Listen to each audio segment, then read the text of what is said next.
Welcome to the Three Life Lessons podcast, where I, Rob Hubbard, talk to renowned figures from learning and development to uncover the secrets to their success and find out what makes them tick. Remember to like, subscribe and follow to ensure that you never miss an episode. So I'm really pleased to have Craig Hamill with me today. So my fondest memory of Craig and myself is when we both dressed as Dr. Evil and Mini-Me for a charity calendar. And then over the years, I think I've seen each other in all kinds of different fancy dresses. What's been your favourite one from the charity calendars, Craig? Well, I feel that there was a common theme, Rob, here because I got promoted to Dr. Evil just a couple of years ago. Oh, that's right. You Yeah, usurped me. I was. So I went through my first experience where I was trying to manage myself balancing with my knees in a pair of sneakers on a table Yeah, that was very wobbly. that's right. So That's actually right. then being promoted a couple of years ago to Dr. Evil, like I think you'd Yeah, moved to one side to let me in, but I could never yeah. obviously meet how well you did it Well, yourself. this But is yeah. this is what happens with the evil geniuses. They always get overthrown, don't they? There's Well, this always is that always it. But happens. I did love the wigs. So there was Yeah, sometimes some wigs where I got to wear. So that was quite interesting seeing myself with hair. But I think I yeah. probably prefer it without. So besides loving getting dressed up in fancy dress, as I do as well, I mean, you've also had an amazing career. You know, I mean, looking at what you've done, you've had over 20 years in senior L&D roles. And you don't get there by chance. So we're here today to learn about three of the life lessons that have helped you get there. But first of all, can you tell us a bit about, what's your current role and what's been your route to get there, please? That's all right. So I'll try and be as succinct as possible because there's a lot to cover in 20 years.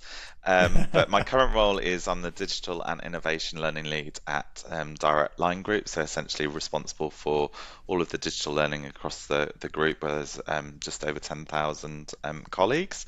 But in order to get there, gosh, I was a bit of a class clown at school.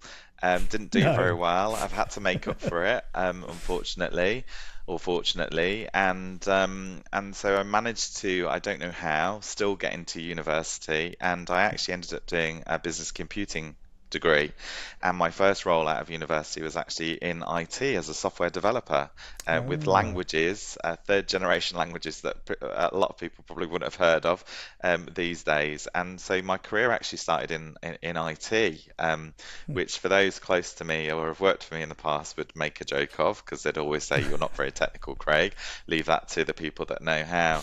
And there was an opportunity at WH Smith where they were rolling out new EPOS solutions. So when everything became touchscreen tills and customer ordering, online ordering, and so they wanted somebody to represent uh, learning across the sites and the stores. So that was my hmm. first appetite.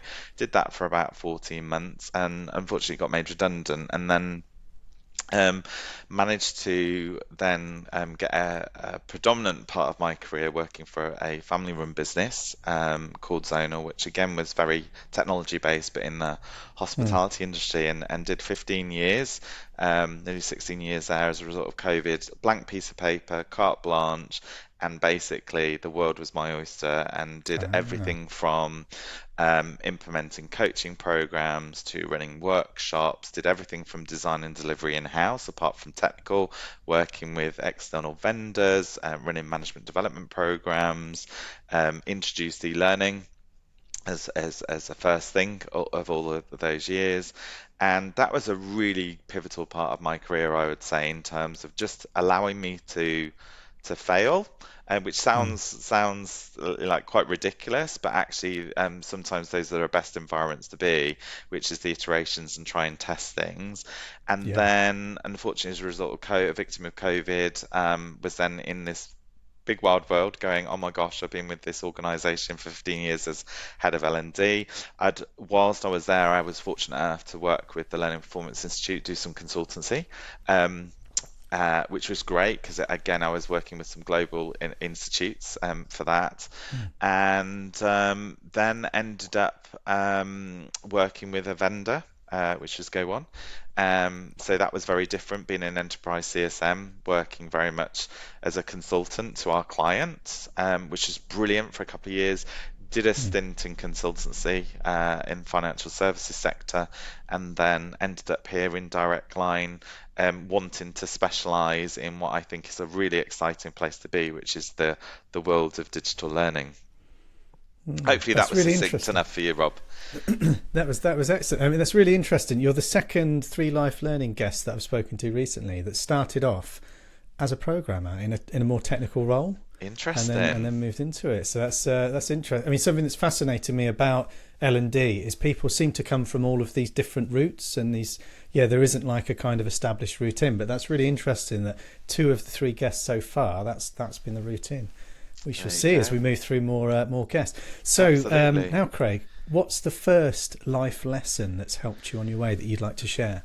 Yeah, interesting. So I think in the world of L&D, there's no secret formula, right? Every Mm, role is very different. Every context and situation is very different, requiring obviously different skills and approaches. So though I've worked in L&D for 20 years, every situation has been very different. But I think the first one for me is all about being that strategic partner.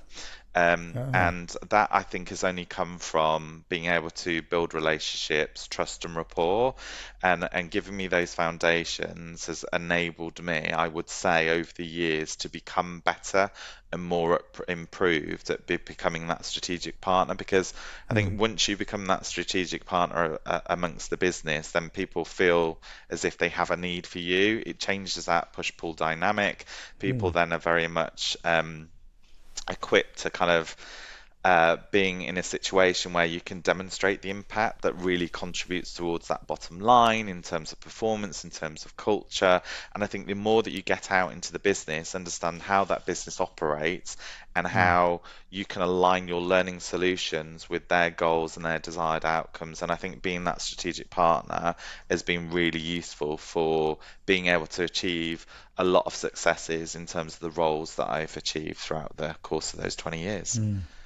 So I guess as part of that, you need quite a lot of business acumen, to kind of understand businesses and how they work. I mean, that is a really big step for a lot of people in L&D teams. I mean, how did you manage to make that step?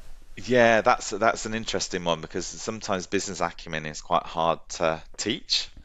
Mm, And I think that will only come through getting out into the business and really kind ah, of understanding the operation. So a bit like sort of the back to the shop floor. So for example, at yeah. Direct Line, going in and listening to calls and really understanding, how that works and what that those daily sort of operational challenges are. Because I think Mm, what's really exciting is once you get out into the business, there's so much that you can go after, and that was one yeah. of the things actually back at Zonal that I remember fondly is, oh my gosh, I've been given this blank paper, piece of paper. Where do I start? And as soon as you get out into the business, you start to think about all the things that you can do.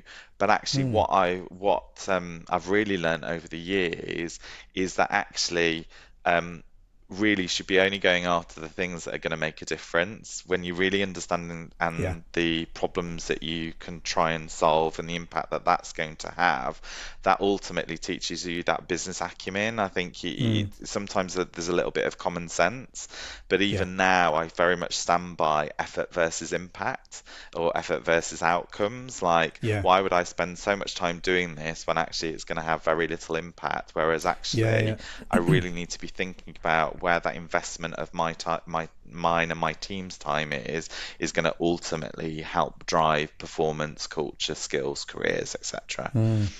I like that. I often think about, the things on my to-do list in terms of that 4x4 matrix of effort versus impact. And it's like, if it's low effort and high impact, that's the stuff you do, that's that you start with. But Yeah. surprisingly few people seem to do that. It's easy to get caught up in busy work, but prioritization I can see is something you're really strong at. Absolutely. Well, I've had to learn that, and actually, that's only come over time, I think, with experience. And Mm. even now, some of the conversations that I fondly remember over the last few years has been, why have you jumped to chapter 10? Like, what about, the preface and everything else that's leading up to that? And I think that that's because of the world of L&D, we get so excited about the difference that we can make that we Mm, don't necessarily always go back to the why we're doing this and what are the mm, challenges and the problems that we are trying to solve. So we get into chapter 10 and then we're like, oh my gosh, we've got to do this. And then mm, you go, well, we've now got to backpedal because we've missed out all the kind of the introductory chapters as to mm, to this, which fundamentally sometimes can be around things like how are we going to measure success? What's our mm. starting point? And that's harder to obviously backpedal to try and Yeah, achieve. absolutely. So, being a strategic partner, life lesson Yeah. number one. So, what about lesson number two, Craig? Lesson number two, I think, has taught me. So this is about being creative. So, Ah, so am a fond believer of meaningful and impactful experiences, uh, as opposed to let's just sheep dip everybody, because we've great. fundamentally got to get as much knowledge to people in a short amount Mm, of time to either get them onto the shop floor or to give them the skills that they need to have to do the job better, or speed to mm, results, speed to competence, and all of that. So for me, it's about how can you create those memorable wow experiences that are going to meet the sort of the diverse needs of learners, mm, because there's so many people that we have to please and have a memorable experience with. And so again, I think sometimes that is about understanding what you're trying to achieve, but also really thinking about um, that type of experience. And it's interesting because over the years, when I've run sort of learning workshops and we've talked to people about memorable experiences, it's really hard for people to kind of mm. pluck one out. And it's always been, oh, this was an experience from 10 years ago that has stuck with Yeah. me, and this is the reason why. So now for me, it's about understanding that problem first and then thinking about your solutions, but then about how can you make these solutions become wow? How can you make them Mm, immersive? So actually, there's going to be an impact on behavioral change, for mm, example, or again, going back to the sort of the effort versus impact.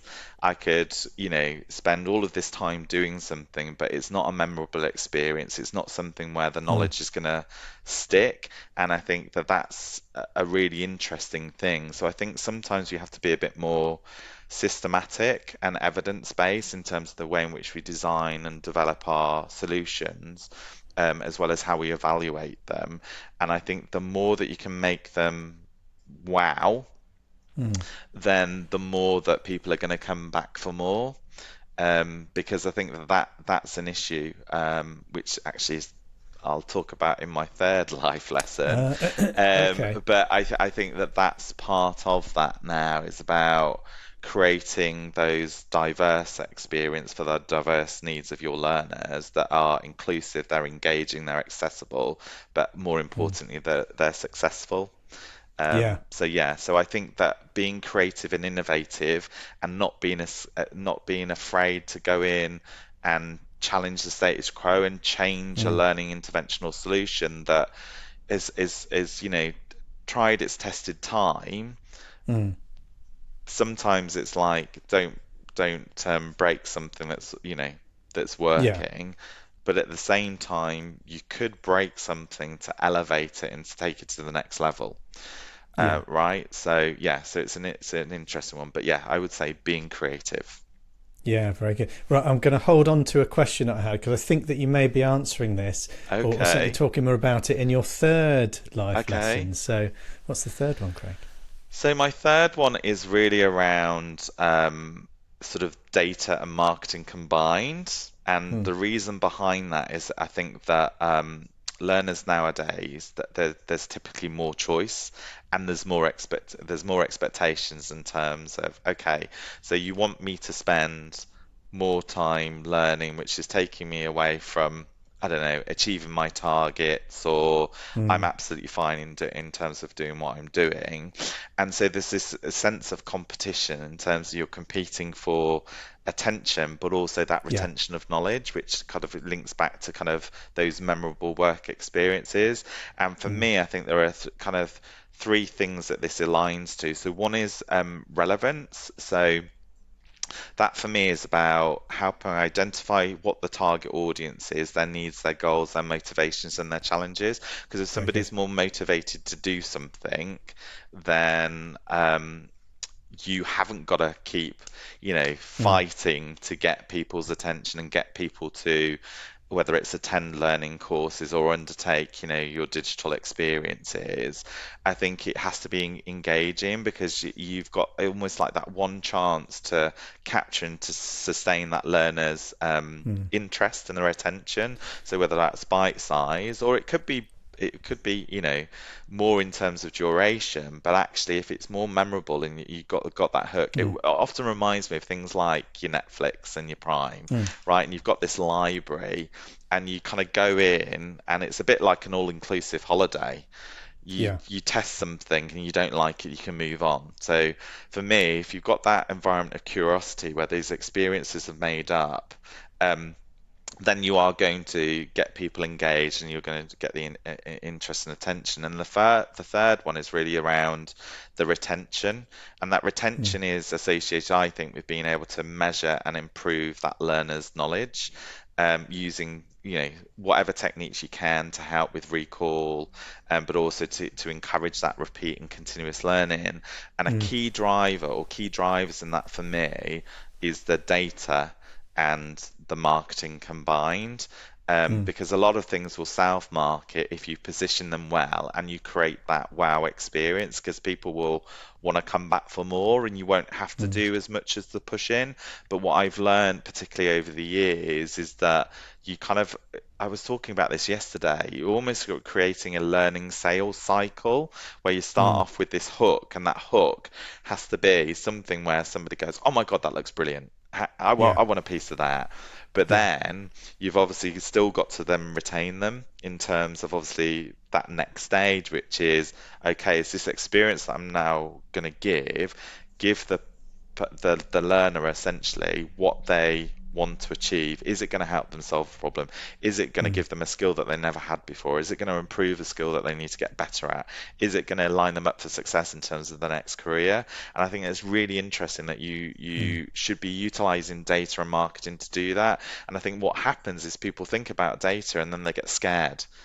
yeah, But actually, there's a very base foundational level of knowledge about data, and that could be just something as simple as what is your starting point? So if you're trying to, you know, achieve these outcomes, what is the data telling you now?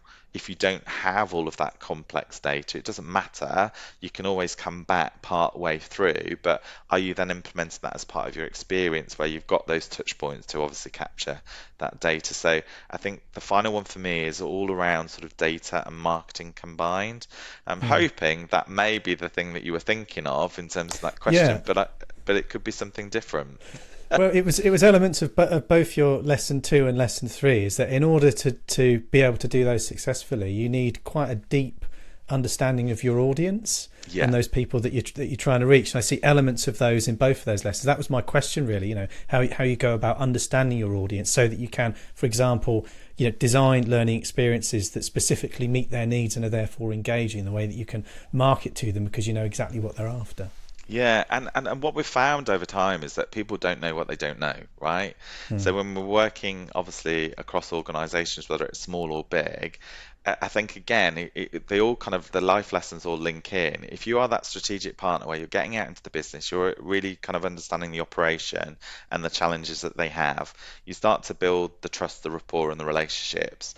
Then when you start talking about, okay, so this is the problem, how do we support you? How do we be that mm, strategic enabler? So you're also a strategic enabler as well as that partner. They might go, oh wow, can we have this PowerPoint? We've got this PowerPoint that we've been working on. Can you do something with that? And you're kind of like, mm, okay, did you realize that we can do this, or this? And they go, mm, no, I didn't know that. So again, what we're offering not only is an environment of curiosity, but we're actually offering a plethora, or almost like a shop window, where they can mm, go, oh, I want a bit of that, and I want a bit of that for this particular solution, and for my next mm, solution, I think I want a bit of this and want a bit of that. Because what we find is that people always go for this um, you know, utopia. This is what we want. mm, But actually, mm, going back to what I said around the effort versus impact, why are we going to spend all of that time to get utopia when actually it's only Mm. going to have this amount of impact on the Yeah. bottom line and performance? So it's quite interesting, this thread through of like identifying your audience, understanding the problems, Mm. then the solutions that you're going to implement so that they're Mm. memorable, knowledge is going to be retained, and then utilizing that data in the marketing as to whether you need to reiterate or whether you need to build and create more of the same of, because Mm. you know that that's what the appetite that you've got within the business. Because we find sometimes within L&D, you find there's so much time like you're having to push, push, push, push, and push, and you just want Mm. people to be knocking at your door going, we want this, we want this, we want this. And Yeah. sometimes that's a really healthy challenge to have, is people Mm. knocking at your door and you going, oh my God, I don't have the capacity. Okay, Yeah. so if we did have the capacity, what is the impact that we're going to have as a result of Mm. designing and delivering these solutions? So yeah, so definitely, like you said, identifying that audience and what their needs are and addressing those Mm. needs is definitely part of the three life lessons. Yeah, fantastic. Well, thank you, Craig. I love the way the three fit together. They're kind of part of a process, really, aren't they? You Yeah, can see how those absolutely. complement one another. Yeah. So, well, thanks again. Thank you so much for being a Three Life Lessons guest. I've really loved having this conversation with you, learning a bit more about what makes you tick and a bit more about your career. Thank you, Craig. Thank you for having me and allowing me to share, Rob. Brilliant. Cheers. If you've enjoyed learning those three life lessons, then make sure that you like, subscribe, and follow so that you never miss an episode.